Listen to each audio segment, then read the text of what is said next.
अब तुम लोगों ने बचपन में कार्टून्स तो देखा ही होगा।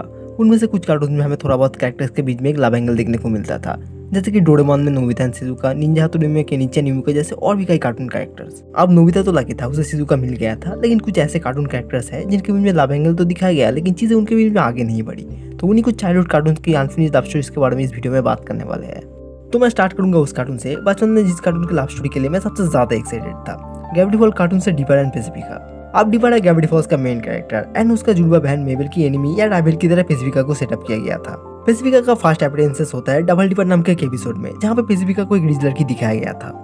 पेसिफिका को कई एपिसोड में दिखाया गया है, लेकिन मोस्ट ऑफ द टाइम उसका मेबल के साथ ही इंटरेक्शन होता था और पेसिफिका हमेशा मेबल के खिलाफ ही होती है, तो जिस वजह से डिपर भी पेसिफिका को पसंद नहीं करता था। लेकिन सीजन 2 के episode 10 North East Mansion Mystery episode में डिपर पेसिफिका के घर जाता है एंड डिपर को रियलाइज होता है कि पेसिफिका एक अच्छी लड़की है एंड दोनों काइंड ऑफ फ्रेंड्स बन जाते हैं। लेकिन इस एपिसोड के अंदर कुछ ऐसे मूवमेंट्स दिखाए गए थे जिस वजह से ऑडियंस डिपर एंड पेसिफिका को शिप करने लगे। इसके अलावा एक दो और एपिसोड के अंदर हमें दोनों के बीच में थोड़ा बहुत केमिस्ट्री दिखाया जाता है and Gravity Falls the Lost Legend comic के अंदर डिपर एंड पेसिफिका को लेकर एक स्टोरी दिखाया जाता है, वहाँ पे भी इन दोनों का थोड़ा बहुत केमिस्ट्री दिखाया जाता है।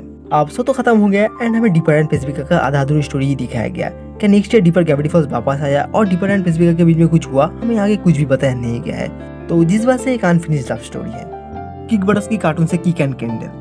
अब किक बटर्स की में भी ग्रेविटी फॉल्स की तरह किक एंड कैंडल के बीच में स्टार्टिंग से नहीं बनता था, लेकिन यहाँ पे चीजें थोड़ा एक्स्ट्रा था। कैंडल किक के अगेंस्ट थी और किक को हमेशा प्रॉब्लम में फंसाने की कोशिश करती थी। अब किक एंड कैंडल में इंटरेक्शन तो होता था, लेकिन दोनों के बीच में कुछ हो सकता है ऐसा दिमाग भी नहीं आता।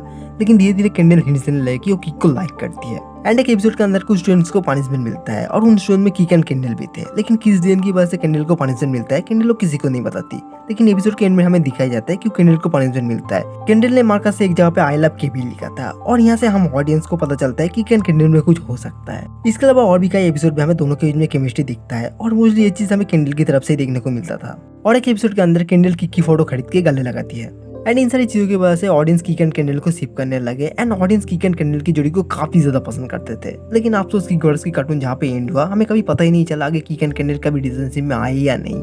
लेकिन इसके ऊपर काफी सारे फैन कॉमिक्स वगैरह है, तुम उन्हें चेक कर सकते हो। पारमैन से पारमैन एंड पाको। पारमैन एंड पाको के बीच में कुछ लव एंगल देखने को मिलेगा, मैंने तो सोचा भी नहीं था। मैं सोचता था हमें पारमैन एंड मिचिको के बीच में कुछ लव एंगल देखने को मिलेगा।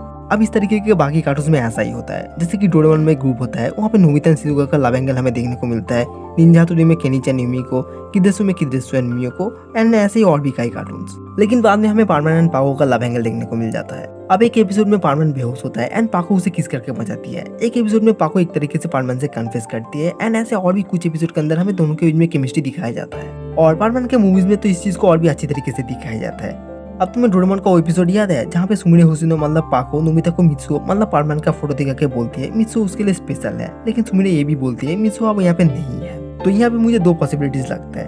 अब उस फोटो में मित्सुओ का एज काफी कम था, जब वो पारमैन बनता था वो उस समय का एज है, तो इसका मतलब उस टाइम पे कुछ हुआ था, नहीं तो सुमिरे के पास मित्सुओ का थोड़ा और ओल्डेस्ट टाइम का फोटो होता।